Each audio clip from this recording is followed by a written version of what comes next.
What is going on, guys? Matt O'Leary back with another video, and I wanted to talk about an interesting topic. So I keep seeing, not in every single mock draft, but a couple of times, the New York Jets keep getting tight ends early in mock drafts, which is something that I don't understand and something that I want to talk through and why I don't really understand it. So Mel Kiper, in his most recent 2-round mock draft, had the Jets taking Luke Musgrove at 42.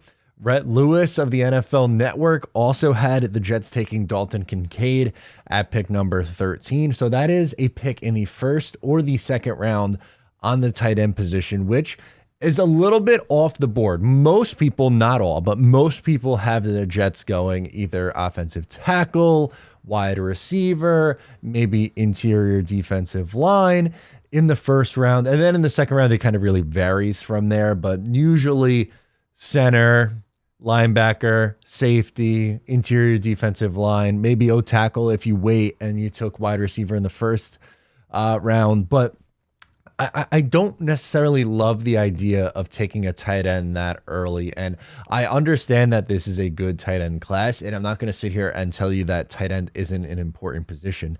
But I don't think the Jets should be using pick 13, especially on someone who isn't going to be an immediate impact guy at a position that like already has a bunch of different people. And Tyler Conklin's going to be here for the 2023 season.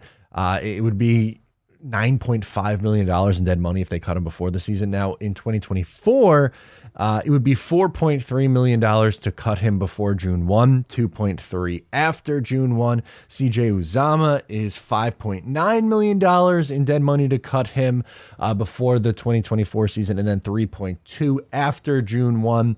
So I guess, yes, theoretically you can move on with both of those guys after this upcoming year. But if you do move on from both of those guys, it would be roughly $5.5 million in dead money for both those guys to not play on your football team. So I think there's a chance you move on from one of those guys, not both. And honestly, I don't want to just completely give up on Jeremy Ruckert without having him in a bigger role this year. I know he was rendered, virtually, as a non-factor for the 2022 Jets, but in 2023, I think he showed enough as a run blocker. I would like to see him utilized more as a run blocker this year and also as a pass catcher. I think at Ohio State, he was criminally underrated as a pass catcher for that team. And he was tight end too for me in the 2022 draft class, I guess. Yeah, 2022. He was a rookie last year. Duh. Come on, Matt.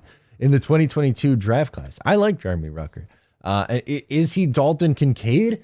Maybe not, but honestly, there's no guarantee that these first round guys are going to be the absolute studs at the tight end position for years and years and years to come. Let's take a look at some first round tight ends over the last few years. Kyle Pitts, taken a few years ago in the first round, had 1,000 yards as a rookie. Great, that's good. Had 356 in year 2. We don't know what he is at this level. And obviously an extremely talented guy, a unicorn type player, was taken 4th overall, but don't know what he is. TJ Hawkinson had 367 yards in year 1. It took him until year 4 before he started to turn into that guy. And it also took a trade to a much better team. Noah Fant, I mean, his best year is 562 yards, 3 touchdowns. Hayden Hurst had 163 yards and 1 touchdown in his rookie year.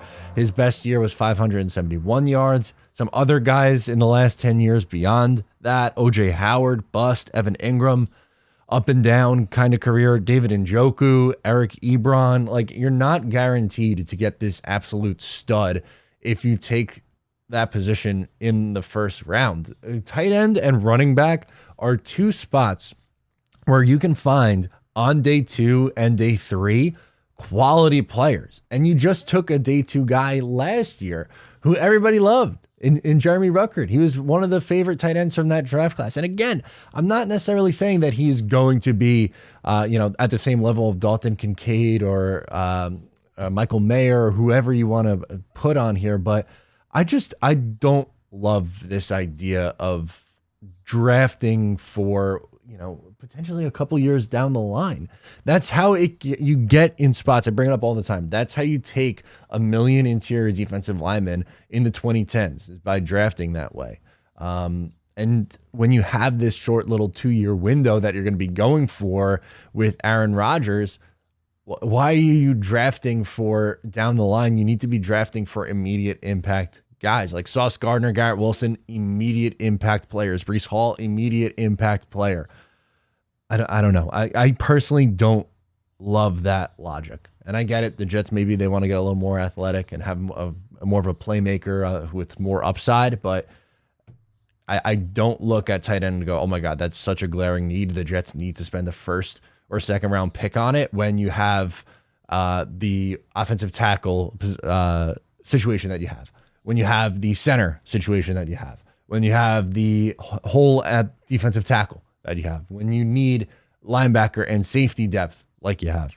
So yeah, I don't think I could be talked into tight end in the first 2 rounds. Let me know if you disagree or agree down below in the comments. I'm Matt O'Leary. I'll talk to you next time.